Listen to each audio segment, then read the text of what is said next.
with caution. Greetings people, Caution here, and Street Fighter 6 is coming out soon. Well, by soon I mean probably a couple more months. I'm guessing around like early 2023. Hopefully like January or February is my guess. Probably February. But regardless, can you improve for a game that hasn't come out yet? Well, the answer is hell yeah. And I'm going to show you how. Here are some tips to prepare yourself for Street Fighter 6 with Street Fighter 5. There's a lot of stuff you can do in Street Fighter 5 that will be useful in Street Fighter 6 or basically any other fighting game. So without further ado, let's get into it. Number 1, execution. Comparing Street Fighter 4 to Street Fighter 5, Street Fighter 5's execution is forgiving and in my opinion rather easy, especially compared to Street Fighter 4. Street Fighter 4 was very execution precise, whereas Street Fighter 5 is a bit more forgiving. Like, you can miss a couple of commands and still get the result that you want. But based on experience that people have playing the demo of Street Fighter 6, it seems that execution will be a lot stricter than it is now, meaning putting in practice in input and commands will serve you well in Street Fighter 6. So get your ass on working on those combos, that long extensive combos. Maybe work on doing the Manat V-trigger combos and all that stuff to prepare you to get your execution on point in Street Fighter 6. Number 2, Footies. Footies is, in my opinion, one of the greatest fundamentals that exists in Street Fighter, or, well, any other fighting game pretty much. It is a beauty to behold to someone doing sick whiff punishes, or standing outside of someone's poking range and, you know, get that precise punish, or godlike reactions with, you know, reads, stuff like that. You know, Footies is a very broad term, and I have been practicing it ever since I started playing Street Fighter. Like, I started playing Street Fighter 4 vanilla on my laptop, I think in 2011, and then like Arcade Edition came out and I bought that for the PS3 back in the day, and then eventually I bought Ultra on Steam, and then since then I've been playing on PC. But however, there is a very old guide that I still use to this day, which I still go back to. I will link it in the description as well. Probably a lot of you guys have heard about it, but it is so huge. There's so many aspects about it. There's so many chapters. It's probably the best Footsies guide that I've ever seen in my life, and I'll share it with you guys.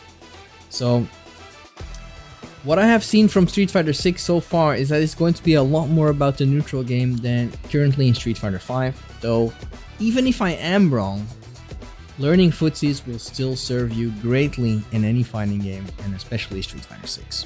Number 3, anti-airing on reaction. Well, this one is pretty obvious, right? But it is something that you can train in Street Fighter 5 or any other game that allows you to stop people from jumping at you.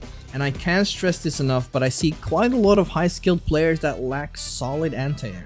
Whether it's going for a DP or crosscut DP or delayed DP or your best normal to anti-air, you gotta get this down to the point where you don't have to think about it and it becomes instinctively.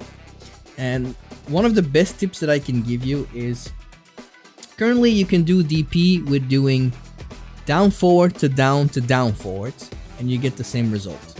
Whereas you can normally do forward to down forward, which is the original. However, if you do down forward to down forward, your character stays in a crouching state, which means that there's a lot of good jumping normals from characters that can stuff you if you're doing the motion with forward included, because that requires your character to stand up, and which means you can get hit before you actually complete your motion.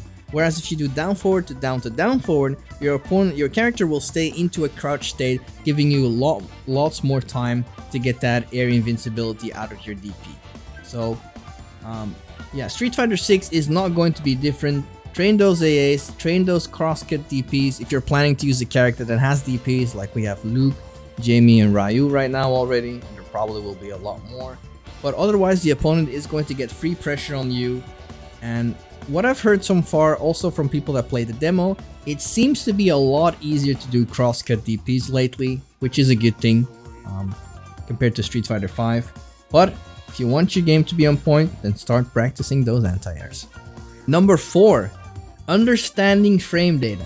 Frame data is what separates people from punishing something or punishing something in the most optimal way. If you don't learn frame data, it's not a necessity, but it's a tool that can help you greatly into understanding how certain normals, specials, or super works. By understanding how something can be minus or plus and how much startup frames your normals or specials have, you can optimize your punishes against unsafe moves that you would consider being safe. For example, Vega's roll attack in Street Fighter V, his light kick roll attack, has a lot less block stun than it actually looks from a visual perspective. So without looking at the frame data, it's going to be quite hard for you to learn how to punish it. Obviously you can use training room for it, but if you just look at the frame data, it's going to help you so much. And I am sure Street Fighter 6 isn't going to be different, so head over to those frame data lists and start understanding how those numbers work, and you will have an extra advantage over other players. And finally, number 5. This one is pretty much straightforward, but utilizing training room. Training room is something, in my opinion, that hasn't been optimized by a lot of people.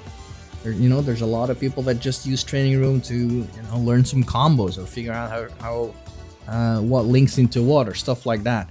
But it can do so much more than that. And Street Fighter V already has a pretty good training room with a lot of options. You can use the dummy settings to block, to stand, to crouch, all the basic stuff. But you can do wake up reversal options, you can do guard recovery reversal options, you can use the recording and playback options to learn if you have tight block strings, if you have frame traps, safe jumps, learning to delay throw tech, or doing delayed wake up options, or going for delayed normals to bait out throw tech and stuff like that. And it's a great way to learn to defend mix-ups from certain characters. If you're having issues, you can just record them doing the same mix-up on you, and you can learn how to punish it, for example with V-shift or V-break or V-reversal or stuff like that. You can learn how to punish moves correctly, and name it, and you can probably lab it. So training room is really perfect for getting your skills on point.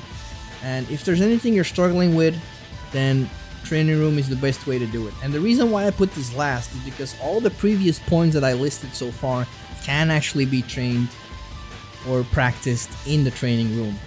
So, Footies is probably a small exception, but you can still make that work if you're doing a recording. However, the thing is with Footies, like if you actually know what's coming, it's not that much Footies. But then again, it can be used for you to experiment how much range a certain normal have. So, training room is going to be your friend, and it won't be any different in Street Fighter 6.